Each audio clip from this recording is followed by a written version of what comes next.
J'ai même bien un problème dans ce moment. Accident et où me l'a raté. Baboti ne moi. Na sala ki na major nani colonel Karine oui. Hein? Ba katili kamona ba somba ki lopango tout. Mwana nchuka. Mwana nchuka. C'est que comme maboni confia benga ka influencer afunda jibe na poto. Hein? Au moins la Bible nous ça biso hein. Na 1 Jean chapitre 3 verset 12 ne ressemblait pas au Caïn qui a trahi son frère. Mais j'ai même bien un confie le midi le comment côté. Oui. Hein? Ba comme na niveau ya trahison ya traitedisme mais on a ndengeni. Ba mbwa na ye soki mbwa moko akofi ameki na ko frapper ye a frapper cible de kofi. Au moins ni kofi hein. Ils na batongo sunde mbasa bango ba ko bongwa mate. Baza destiné à l'ifelo. Tanga Jean na ko bisayo. Bon, je n'ai jamais vu un mboko moto aluka makamo tina niveau gouvernement. Kofi za Kofi Olomide. Kofi amitié à Karaba. Kala akuma 80 ans, akuma kokobara. Akola. Akola makasi, kolanda basuki bachaka na mutu te, c'est un vieux. Ah vieux. Kofi azani. Yokutana Kofi bo yona na za mukolo. Nani? Yona Kofi. Kofi robota na Kofi to aji moko. Aki na bino ali boso na bi, bomoni makambo tu ezoleka Kabila motema mabe. Alinga koma na niveau yote. Ce Kabila sambela ka sola za chrétien parce qu'il n'est pas chrétien, c'est un musulman. Ako koma makambo ndengo wate. Jérémie. Pays na guerre. Ba rebelle. Ba kangi Kivu Goma. Pays yo ye eloko banana Kisasa. Vous avez sénateur à vie. Au comme na Kisangani ou bien ok na Goma na Lubumbashi ou bien na Bandaka au boy au poni nzela na yo. Jérémie, la Bible est trop claire. La Bible est trop claire. Bible est biso boy. Matthieu 6 verset 24. Hein? Tu dois changer votre chemin. Ou bien tu choisis Momo, c'est diable ou Jésus. Ou bien tu choisis la paix ou la guerre. Là, au Kabila, quoi, il y a un gros. Ma Camerounais, ils ont bandé si quoi. Yo, quand on dit Kabila, on va pour aller. Hein? Alors, le pouvoir est chassé, boyna boye, la préférence si quoi. Bah, ça lui complot contre là. Mais Museveni, c'est un ancien rebelle. Museveni, aux hommes, un ancien rebelle. Ça sont des anciens rebelles. Vous voyez bien, go, avec le pouvoir. Accueilli, Azongi, sous le soldat, il y a du pouvoir. Et nous risquons ça, tout se préparer dans l'hécatombe. Hein? Et puis, être là, conseiller chef de l'État. Être là, gouvernement. Être là, armée. Hein? Ceux qui vont décider, qui vont souffrir les lots, ce sont la population non bango. Bana ba double, triple nationalité. Assumé. C'est pas parce que Aïbi, mais bon, c'est bon, Beni. Hein? Kindu abongi si Kindu ya ville moderne. Atongi université. Atongi université na mbongo ya bukangalozo na muyi bayiba kinango. Mais loko zali wani ni bakoyi ko bon ku consonner soka pesi verdict neza ka non retour oui. Mais allez bakoti ba biloko na bango et Kabila a profité sikoyo a s'autoproclamer hein a s'autoproclamer il va se voir papa pamba bakoko ne ba boyo comme papa arrêtez papa à cause de Barkane parce que bato bakufi ebele maintenant nini bako forcer guerre makasi sur la sous province comme quoi 3 provinces c'est fini on se proclame maintenant république il y a montagne capitale ezali Goma.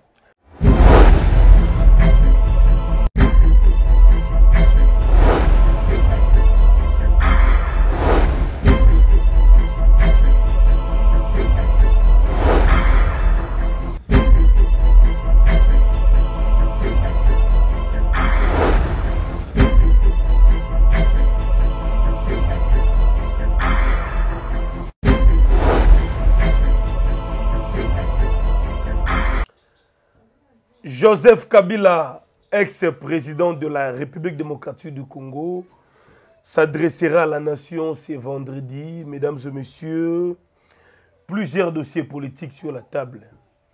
Le ministre d'État en charge de la justice et garde de Sceaux, Constant Mutamba, est dans le viseur de la justice aussi, donc on ne sait pas confusion. Qui du mieux, tout le monde procureur près de la Cour de cassation, à saisir l'Assemblée nationale pour que lever immunité. Il y a un ministre Constant Mutamba à faire 39 millions de dollars détournés. La question reste posée. Pourquoi il y a tant de corruption, tant de détournements, alors que la population continue à souffrir? On parlerait également de cette histoire, il y a Sénat, levé à immunité parlementaire, il y a président Kabila. Kabila est déchu, on l'a récupéré cette fonction de sénateur à vie, et comment est-ce que le pays va évoluer? Je suis avec un invité de marque, le prophète du peuple, John Ngefa. Bonjour et bonsoir, ça dépend de l'heure à laquelle vous nous regardez. Nous sommes là pour essayer de donner des points de vue par rapport à tout ça. Bonjour l'homme de Dieu. Bonjour, M. Jérémy Lemba, le renard du désert. L'honneur et la gloire revient à Dieu. Oyebi avant to sambela. Mboko to tiaka maboko na nzambe. Très bien. Soki to tiaka ngona maboko na nzambe tembe zaka pitopale. Indicateur rouge déjà na Congo. Hein? Quand on parle d'indicateur rouge, c'est du sang, c'est la guerre. Mais nous les Congolais, nous sommes aux E4-6, mon peuple périt par manque de connaissances. Tout bon de l'ensemble Jérémy. Merci. Tata natiki Jérémy Lemba na maboko na yo. PC sagesse science intelligence. Mais tout le monde est bien en anglais. Natiki président de la République Kolo Akambambo Kanandenge Koki. Bidongolo miso bakosa yete. Totiki pe gouvernement yo esala ke lo côté ba miibi ba détourner ba gaillard zéro. Il ne connaît pas la souffrance de la population. Le colo bina Romain 16 il a une bango baton sakama bumu na bango peuple libomo vide. Totiki pe est ya Congo Kivu Bukavu Goma na maboko na yo. Seigneur Jésus. Ésaïe 55, verset 11, toi tu as accompli les paroles de ses serviteurs. Nazaï Kubanga Nzambe. Lokola Bunagane Kende, Tilelo, Toebi destination Bunagana te. Nazaï Kubanga Goma. Oezaki site moko touristique ya mboka pe Bukavu. Eza lolingi moko lokola Bunagana. Mais yo lobi na kati na Jean, na kati na Jacques chapitre 4 verset 7, résiste au diable, il faut loin de vous. Ya o libéré mboko ezana na boka banguna ya Paul Kagame kuku dendo na nanga kaina ya Kinshasa oza ko telengana pina bisimwa osoko moni nzoto lokola mbubu azana kati na mai ko hippopotame yawe na bilaka pesa kimia solo ko pesa na mboka oyo te. Seigneur, nous souffrons. Les PSN est seulement riches, trop riches, mais la population sont dans la souffrance. Seigneur, tu as dit, Proverbe 14 verset 28, quand les peuples sont dans la joie, c'est la gloire du roi. Quand les peuples sont dans la souffrance, c'est la ruine du roi. Mais quand l'autre, tout le monde a été peuple dans la souffrance, bango bazana ba joie na bango na biloko na bango. Tata simamboka, bo ba malade bikisa bango, bo bana ba voyage sunga bango, ba miyibi nyonso kolo bimisa bango libanda. Pépin de mort et répondre à tous les détournés à la République démocratique du Congo. Tiki Jérémy le maboko na yo. PC sagesse science mais tout na bien ngai bana na biso po sukisa na biso na komona tata pena mwana na molimo santo amen. Amen. Voilà, merci l'homme de Dieu, merci également à tous les téléspectateurs qui nous suivent en cet instant. En tout cas, abonnez-vous, commentez, partagez le lien. Merci à Gérard Saddam depuis Manchester, il y a Luis Zombala de Madrid, président Pedro Moutou, leader à jeunesse, association main dans la main depuis la ville Fontaine, mais aussi partout en France. Patrick Malouavengi, le patron et agence de fret Global Express. Merci pour la confiance. Merci Nabandiko Nyonso Botala Rabiso. Alors, Prophète Ngefa, c'est vrai, ça fait beaucoup mal. Chaque jour au Congo, il y a un nouveau dossier. Tous les jours, il y a des dossiers. Alors, le lot, l'ancien président Kabila qui doit s'adresser à la nation, à Zolobe la population déjà. Est-ce que Tozo Banga est la déclaration de guerre? Est-ce la revanche? Oza Moussala Nzambita qui est analyste, Zomona Makamo, Zo qui est Kabila Balongolier, immunité sénatoriale, qui sénateur à vie Kouyi. Avantage na yewana oba $680 000 par mois bloqué nano. À perdre ba intérêt na ye na mboka. Kabila aza siko lelo forcé na exil, moi je na Congo ezate. Ses anciens amis généraux aux arrêts, quelques biens yé bakangi, balobi aza en connivence, en complicité na ba M23. Oko sa lecture ni. Jérémy Lemba, tango na monaki Kabila kokende na abandaki liboso akei na mboka oyo Afrique du Sud. Afrique du Sud, alongo na Afrique du Sud. Namibie, Swaziland. Swaziland eti asuki na oyo alingaka biso te utu. Alongo pa utu wana aye kokweya na Rwanda akotaki directement na Goma lesika makambo yebaki. Jérémy Lemba même yo ozali lelo na pouvoir. Même lelo ozali lelo na pouvoir. Yes. Ozomona pouvoir ezali menacé. Et maintenant c'est un pouvoir bakonzi bakufaka te. Ce sont les petits peuples, petits paysans oyo bazo kufa na bana bango. Oyebi guerre bane banda plus de 30 ans na Goma Bukavu, hein, bato bakufi plus de 20 millions de hommes. Ezali même génocide oyo eleki même ya Rwanda. Ezali même koleka guerre ya 40 à 45, il y a 14 à 18. Personne qui en parle. Tolobaki na bino aliboso na bi bomoni makambo tu ezoleka Kabila motema mabe. Alinga koma na niveau yote. So Kabila sambela ka sola za chrétien parce qu'il n'est pas chrétien, c'est un musulman. Ako koma makambo ndengo wate. Jérémy. Pays na guerre. Ba rebelle, ba kangi Kivu Goma. Pays yo ye eloko banana Kisasa. Vous avez sénateur à vie. Okoma na Kisangani ou bien na Goma. Na Lubumbashi ou bien na Bandaka oboy oponi nzela na yo. Jérémie, la Bible est trop claire. La Bible est trop claire. Bible est bisi biso boy. Matthieu 6 verset 24. Hein? Tu dois changer votre chemin. Ou bien tu choisis Momo, c'est diable ou Jésus. Ou bien tu choisis la paix ou la guerre. Là au Kabila ko ina ngwango. Personne n'a fait le pouvoir avec Kabila. Et nécessairement pouvoir à Tshisekedi. Hein? Et protéger Kabila en 5 ans, les kaki, hein? Na biloko nyonso makamo nyonso na honneur wana.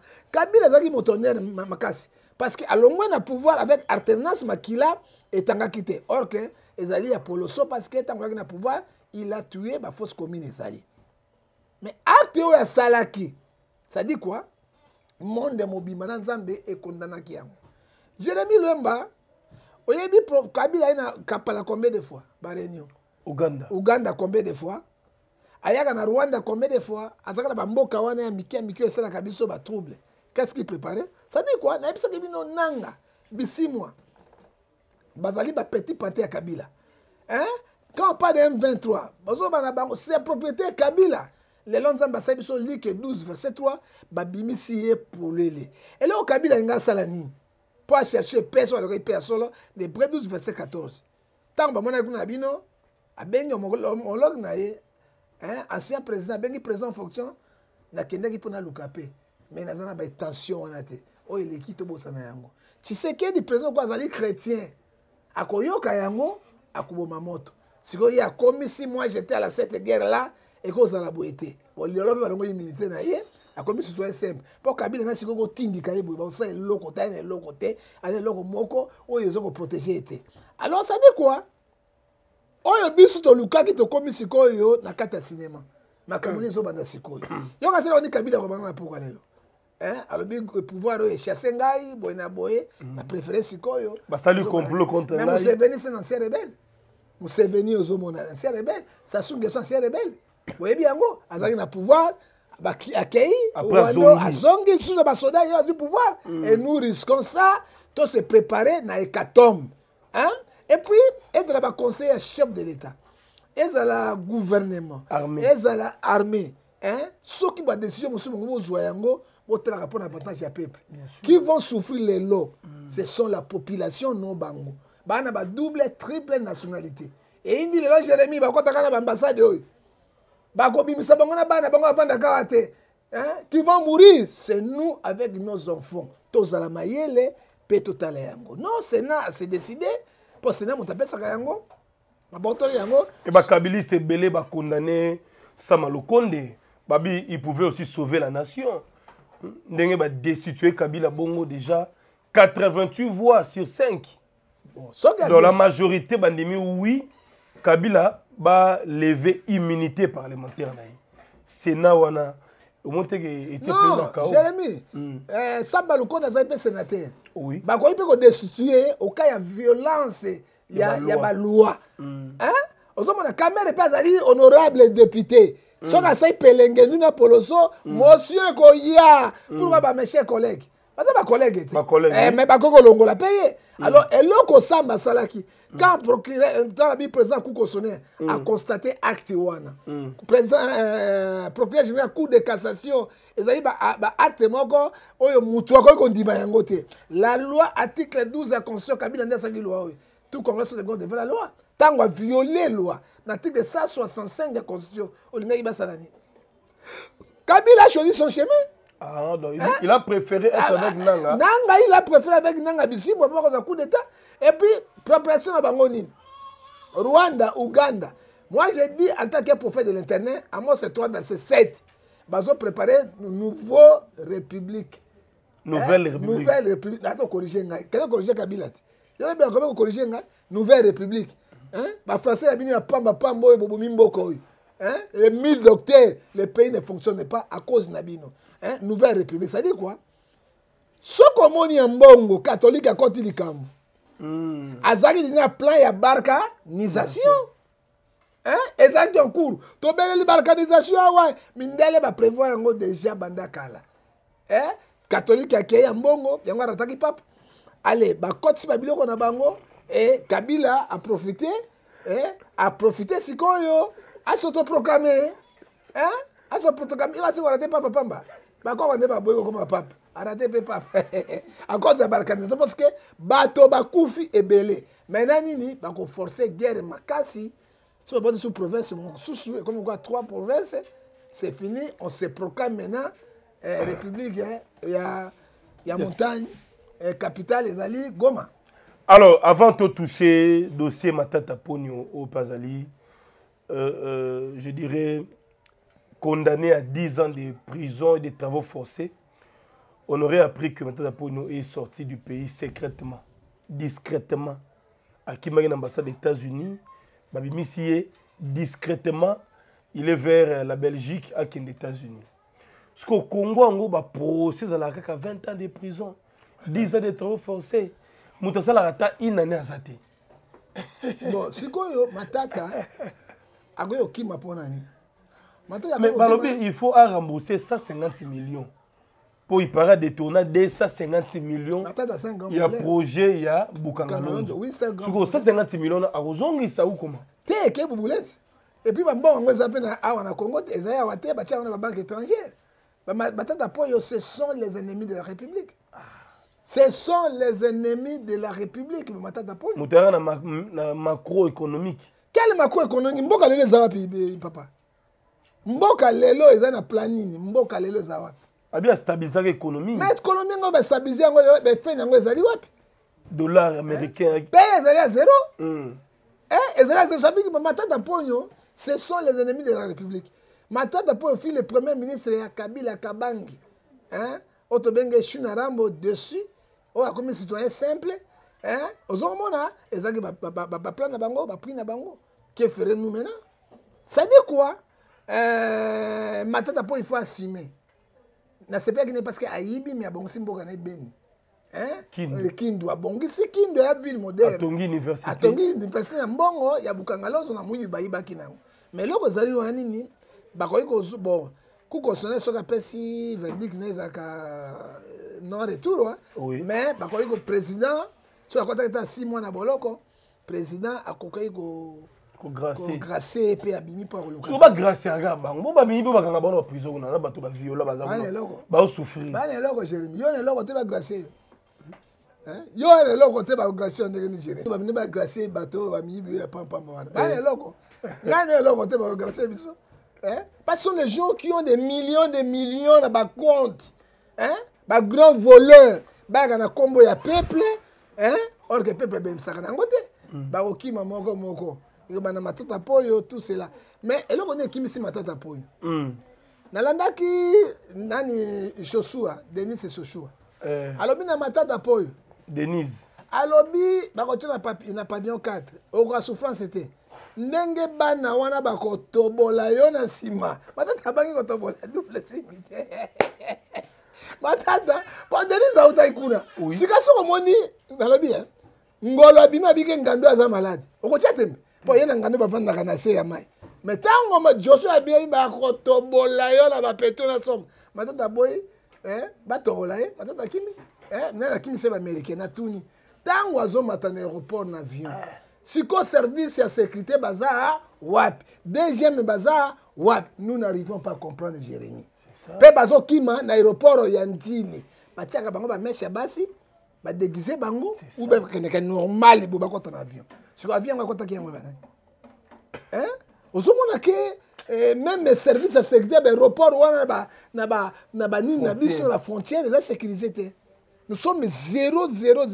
lelo matata po toyoki nga na yo on n'a pas de preuve to moi na noté to zela une semaine to ka déclaration po bato wana o ba menama makila ko matata po yo ba grand folere ba mbalima ba jango akozanga ko na Belgique to les États-Unis d'Amérique mais ce qui a sali yango nous la population to condamner justice congolaise avec ba service de sécurité donc ça ne fonctionne pas. Alors prophète John Ngefa classe politique à Congo est-ce que pays sous la malédiction crise financière où ils allaient s'installer dans Mboka, crise économique. Papa, tel niveau, les gens souffrent. Bato la mokelo ole ba ebité. Faut papa ça la coup de main, maman qui ça la coup de main na 14h ba yeba lambi loso pondu bolier. Est-ce que vie ou instabilité au ton au Congo, ça peut s'améliorer vraiment avec ma bande de voleurs au bazalio ou bazo détenir millions. Moi je compte toujours à présent Tshisekedi. Pas présent Tshisekedi. Ozo compter na yé oui. Mais na compter na lui n'est pas magicien mais lui seul ne peut rien. Il ne peut rien faire. Il faut une équipe. Et une équipe c'est pas Mouta Baki le président de la République n'est pas magicien. A ko sala nyo sauté na mama Simino.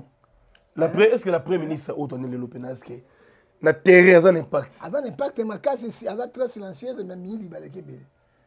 Bazo ibana biki. Okoye bangote lelo yo ngala zoka moi sango akomi moyuda akomi un païen otoba nazo yoka solo ya mbongo oyebi bible lobi portier dans la liste ya moningo longote kolongola yote nazo yoka solo il y a détournement sur le détournement. Est-ce que toi tu peux comprendre un populiste comme Costa Mutamba sur la bible Costa Mutamba yaki na mission ko ça déjà campagne électorale.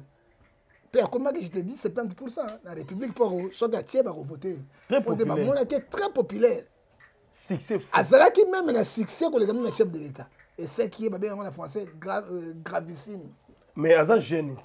C'est la jeunesse qui pèse. Baloba qui va bengana qui na baro ya matadi. Azala compétent. Ayende wana bani bambongo bazoke ba détournement. Faut dire la vérité.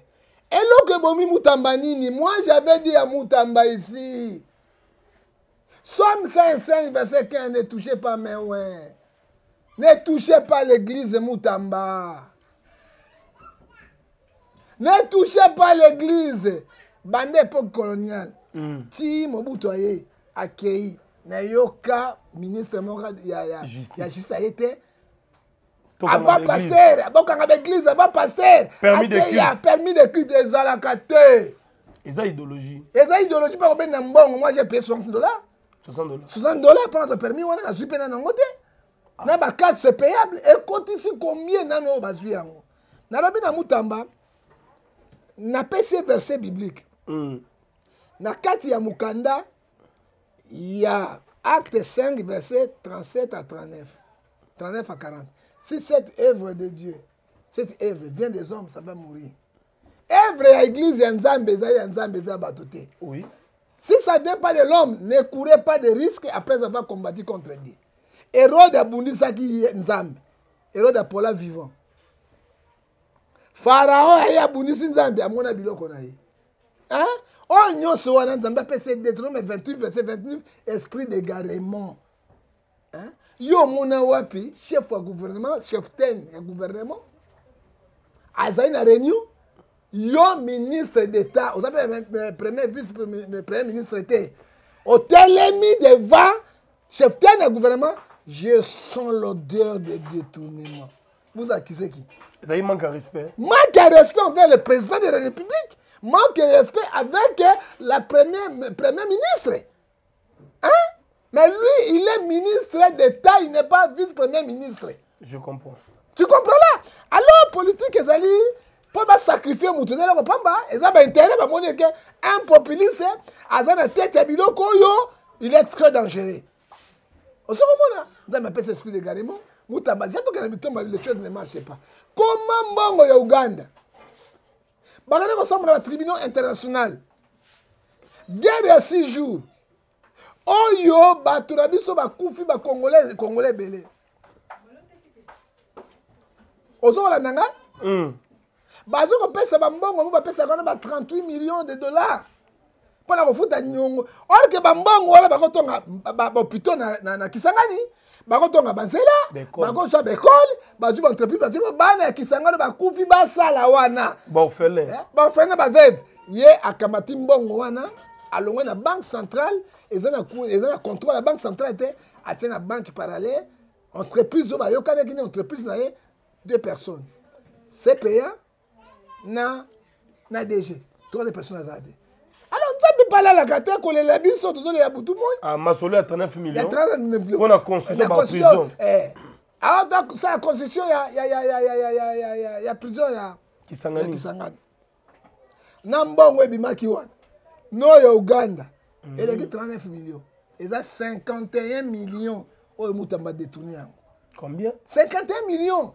39 millions te. Les ambons ont été à niveau Uganda. Uganda ba bitumba munaki ya 6 jours. Ba victime ya guerre Kisangani. Ya Kisangani. Nambongo ya gouvernement, ya gouvernement ya construction. Pona ba kasho, de ba maison, siko eko tie yango na kati ya banque parallèle wana et ya batumi balé. CPA, PCA na DG. Ici. 3 personnes dans secrétaire azade. Alors bafandi tant que personne y a eu, babanango construction, batia pied tête eleki. Premier ministre a hauteur stopper. A hauteur stopper ngo eleki ino. To la nelo mbongo oyo ba retirer moto tala ba ke kuna. Kongo na mbongo ke kuna nini bubulence. Mutamba zangi mayele. Mais bino olaki ya Jésus. Ba ba kenaki barabasi. Ye on a vu ba kenaki Jésus na bilo to lo babo. Mais est-ce qu'ils ont comploté contre les jeunes Mutamba? Papa, quoi ça na succès na ye, il est le mieux côté. Complot exact parce que complet qu'on a parlementé. Ah ok. Hein? Parce que le président en cour de cassation a saigné la caméra qu'on va lever immunité. Parce que basali banquette nyonso ba na ba dossier ba bon constant volé. A na place okinete. Ba preuve. Ba preuve ezali mais ba ko sambi c'était pas l'immunité. Mais caméra lobby sorte a démissionné. Alors on a un chichotement il doit démissionner pour caméra na yé ba kesende. Na Mutamba. Bango tu ba détourner. Na caméra eza kwa jango na ngbalima ba ba to. Hein? Batika biso to vana na passe na biso Jérémie. Batika biso tranquille to souffrir. Ikamote so nzambi batine so ba congolais. To souffrir kaka boy. Okumi pa nzambi. Tika biso ezani lui défend toujours bangbalima parce que lui-même il est ngbalima aussi. Hein? Na tout le jango na ngbalima ba ba to bon. Hein? Ata jango comme pasteur mais jango bongo mate so monika face na yebo oyo okurukango. Hein? C'est ça le problème. Il y a défendra biloko mabe, a défendra makambo ya mabe, a défendra makambo mabe. Pourquoi on défend la population? Kamere a défendu Matata Pogno, après ça il y a explication la cour et au finish la cour a condamné Matata Pogno na 10 ans de travaux forcés à consommer un peu 10 ans ngote il paraît à Kimi. Siko justice à Congo ngo vie ba congolais ont changé té dossier dossier. Akimi na mbongo na yoso. Akimi na yoso. Les hommes politiques pillent le Congo. Les hommes politiques vont piller le Congo. Exact, ça là. Vous voyez bien, Matthieu 10, 35 à 36. Bible dit que l'homme aura l'ennemi de sa maison. L'ennemi à Congolais, Congolais, Bambo. Ko bukanda ko bato premier. Ko sala premier pour batonga ba otonga. Ozo komona ben ennemi à Congolais pour bato ko matata poyo tout d'abord il faut saisir nos compte bancaire na nyonso. Bato ko ba kabila mbongo nyonso zonga na caisse de l'état. Hein? Biso tokoki kotonga ba tokoki kosala awa ville moderne ko luka Dubai. Ba immeuble ba mbongo tozana. Autoroute. Tokozala banzela musu espace ya likoni ba Chine ba sala. Bien sûr. tokoza na ba TGV ba piscine olympique tokoza ba piscine olympique hein mbongo yo tama maboko ya bato papa na yebi ministre moko hein na États-Unis ya mwasi ateki yo te mama limsanga aka na bana mibale mwana wana abingi na poto maman na États-Unis j'ai besoin d'argent atindile $1 million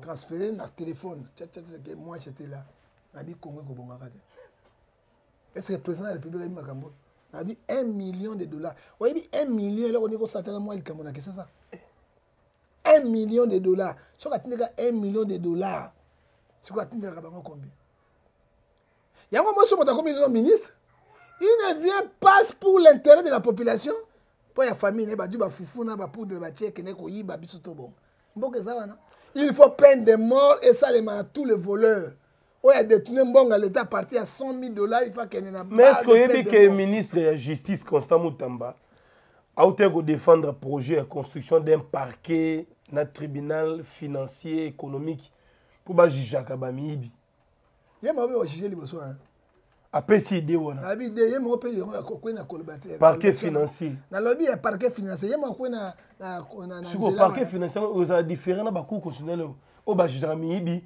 ba kondana bango ba sala ba penete eza pamba haute cour ya république eza cour constitutionnelle o elandi yango cour de cassation sénat eza wana na ba cour et tribunaux balingi ba créer kaka po ba bimisa to kotika bango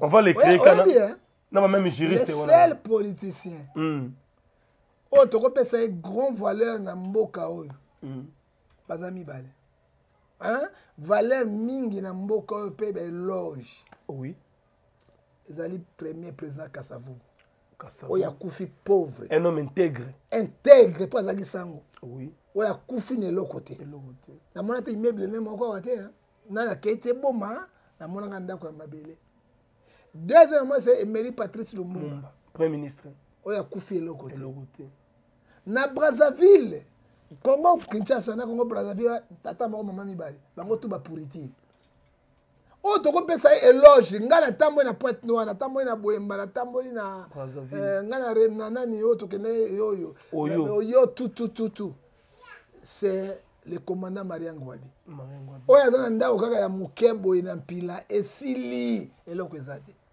omoni bamodele bongo sasu soki sasu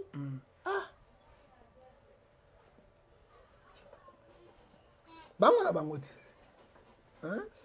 yo tina sasu papa bango na bango mais neti Brazza eza prise en otage Brazza na te bakoko sasu bana na ye bibalabala basala nde balingi babeta partout se oloba te nini omeki et puis il n'y a pas la démocratie un dictateur sanguinaire Hitler et Afrique centrale c'est lui makambo nyonso okolobani oyoki bato na pesi yo soki tokesi ko baeloge tokopesa yango na Afrique ya ouest kuna tokuta kwa président Thomas Sankara Burkina Faso na jeune oyo akoti oyo Ibrahim ce sont les modèles toke côté de l'Afrique de l'Est kuna likolo kuna Nelson Mandela Afrique du Sud bande de voleurs ba modèle té mais quand je vois la parole de Dieu soyez méditateurs et quand je pourrais agir chapitre 2 verset 8 lors l'argent appartient à Dieu Yesu akufi nda côté moi c'était moi na terre il a tout laissé si on se grand hommage dans le monde mobimba ezali ex papa otiko kufa avec na compte na ye azaki na $100 pa Pape François Premier akufi otiko kufa na compte na ye azalaki kaka na $100 ya pam il a beaucoup aidé azalaki na ba leki na ye ba na ba frère na ye rien Pape François na kati ya Vatican ta bato ko bisango ba éloge na monde il faut dire la vérité bazana ba palais moko wana Vatican lokola ba roi papa c'est grand ba château lokola roi o ba vanda mais préfère ko vanda na mwa ndako ya mukebo ta mwa mbeto na o papa lalaka ba kiti moko ezanga tina to 4 5 wana bato bazoleka bazokota nango na bato mikolo wana sika bende ko vanda nango regarde-moi un homme de Dieu un modèle na monde alors soki bazoza mitema ndengo wana bakoki kotombola mboka pe Afrique na papo ya kote sikoyo alandi pensele ya Alors, comment voyez-vous le procès il y a Maître Constant Moutamba? Dans mon procès Moutamba, et vous en avez pression belé. Non, Moutamba. Pour Ezali quand même un fait rare. Ministre de la Justice. Et fait rare, quoi? Yoka, ministre de la Justice, va attraper un détournement. Et ça, fait mon très rare. Je vais expliquer au Jérémy. Pour nous, je vais télémio, touchez pas Moutamba. Aussi Moutamba, Simbi jeunesse. Moutamba, qui m'a tata poyote. Mboka m'a tata poyote. Kindu. Au moins, il marche ça, mais est-ce que justice est lâchée? Hein? Plein, ne touchez pas, plein. Justice est lâchée. Article 150 de la Constitution, justice est indépendante. Et Romains 14, verset 10, nous tous, nous devons passer dans les tribunaux de Dieu. C'est Dieu qui agite les gens. On a que ministre de la Justice, Ayaki na Galate 6, verset 3. Si quelqu'un passe être quelqu'un, il s'habille sur lui-même. Mais juste la justice, il y a un problème, il y a un juge, il y a un magistrat. Tu connais? On a un conflit. Il y a un conflit, c'est quoi? Il y a un sabota. Batouana, Bajijouana. Nenge bazui yena maboko boy. Akobimate. Je te dis akobimate. Je te dis, balongo immunité na ye, immunité balongo la yango, et puis okoyoka procès na yende koken. Surtout procureur général Kamuleta. C'est pas Kamuleta. Vonde wana, ndenge akozwa ye, na ba juge bo sambisa ye parce qu'il humilié ki justice. Tu sais? Azalaki na ba juge conflit monene. Mais c'était pour mettre de l'ordre. Quel ordre? Les lois quoi nani? Ba juge on a vraiment 1000. Moi 2000, 3000, 4000, 5000, 10 000 c'est. Il y a 51 millions. 39 Nambongo et Ouganda. Combien? Que dirons-nous maintenant? Est-ce que Moutoumala m'a Congo? Ils approchaient moi. Est-ce que na lobby mais il sera sévèrement humilié. Moutamba. Congo Lingabatabote, il sera sévèrement humilié. Mais apparemment, c'est le meilleur ministre du gouvernement. Le meilleur ministre du gouvernement ne peut pas cocoter la tentative de vol. Un meilleur ministre, Azali Maboko. N'appelle ça yo, na gouvernement Oyo. Il y a mandat. Oyo. Bazali propre. Premier ministre. Président de la République.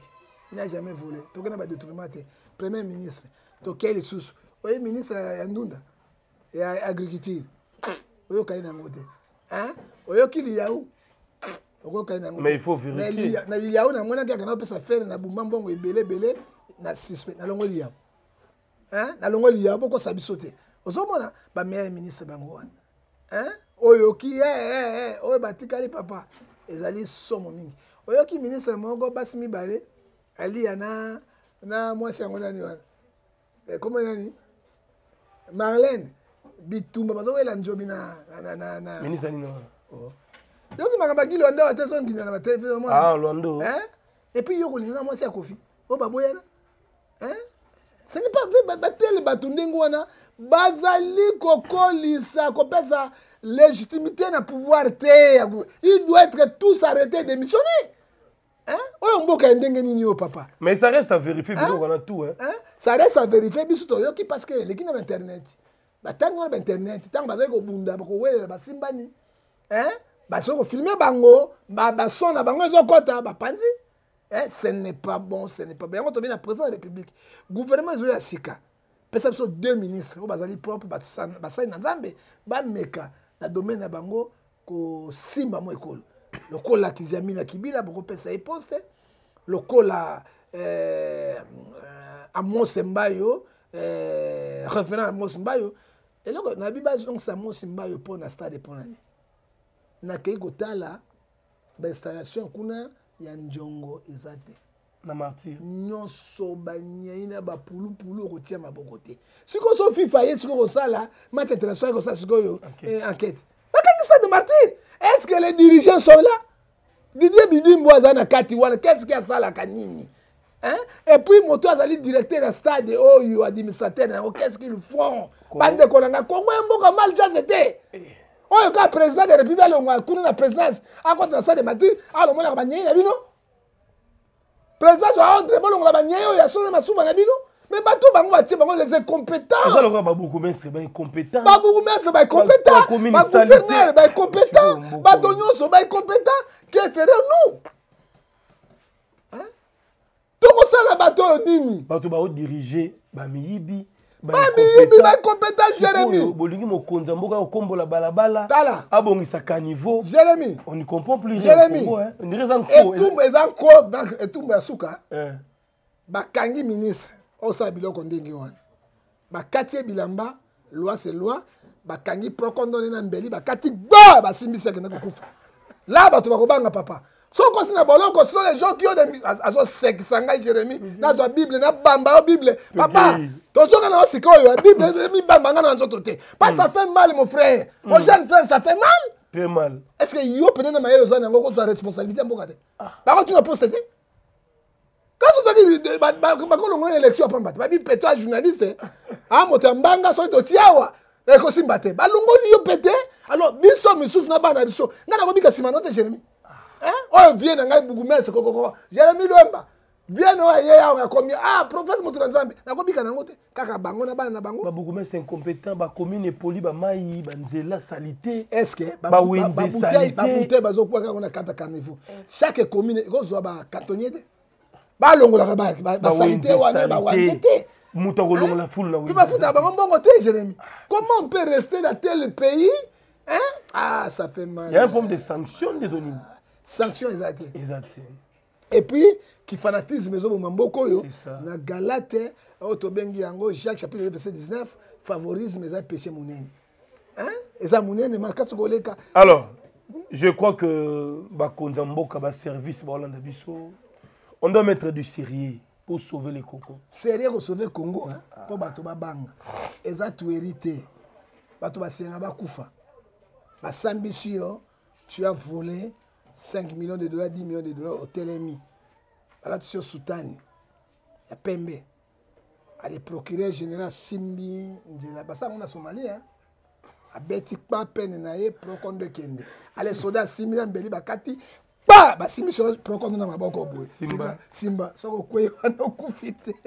Boy ba kotika la Simba, ba ko banga grave. Yo sa méthode à Somalie. Somalie fait Voilà moi. pour on dresse les maçons qui boité qui croyait 51 millions, 39 millions. Ministre de la justice, garde des sceaux, oyazali a kengelaka. Oy ba juge nyonso ba simanaye, azo pesa injonction arrêter Salaboy. A quoi na makambo? Que dirons-nous? Les pays malades. Allez, merci beaucoup. Le pays a des problèmes sérieux. Tout semble la bonne mboka tout sandeni. Bato ba sambeli baleni. Les volonté politique, les ko sambela te. Bato na ba sambela papa, les manque ya volonté politique. On doit prier ya solo mais manque ya volonté politique. Ce sont les gens qui n'ont pas l'amour des pays. Président Saragagnon so. Hein? Président Moutoumalamu, il fait tout. Mais à côté de bidongolo miso partout, des bandes de volets, banda quoi, maison d'étage, il y a qui s'est sur la maillebo. C'est comme bon on va se regarder, wapi et population qui souffrir. Que dirons-nous? Alors, les célèbres Dienzundu na Washington, merci beaucoup. Mimindoume, femme de luxe na Mushing là-bas depuis l'Allemagne. Merci encore une fois à Sema Mayasi, femme légitime à Jansi Mayasi, Forza Italia. Maître Lupeta, tour du monde depuis Luanda. Maître Siza Soukama. Puissance Amikili. Babi Kabala. Babi Kabala, maman sociale, la Suède. Babi Kabala, maman sociale, la Suède. Mami Bolumbu, Bomolon, tout là, Nakati, Anvers, Kola, Zana, Omam. Oui, moi, nous prions beaucoup pour lui. Jérémie, les bonnes œuvres. Apocalypse 14, verset 13. Amon, Nina Mabaya. Abanda, Atinda. Cher, il y a 4500 € et il y a un avion til et les en vitre. En vitre, il y a minene, vous avez pas beaucoup de bateaux. Complexe, on a tout. Malgré tout cela, nous prions pour elle. Oui. Que Dieu les bénisse. Verticali. Voilà, merci beaucoup à tout le monde. Donc, on est de cœur avec vous. Abonnez-vous, commentez, partagez le lien. Deuxième partie. Tozoya. Tozo Siko Makamutali. Kofi, Maramutali, Mwanantsuka, Tolo Belango.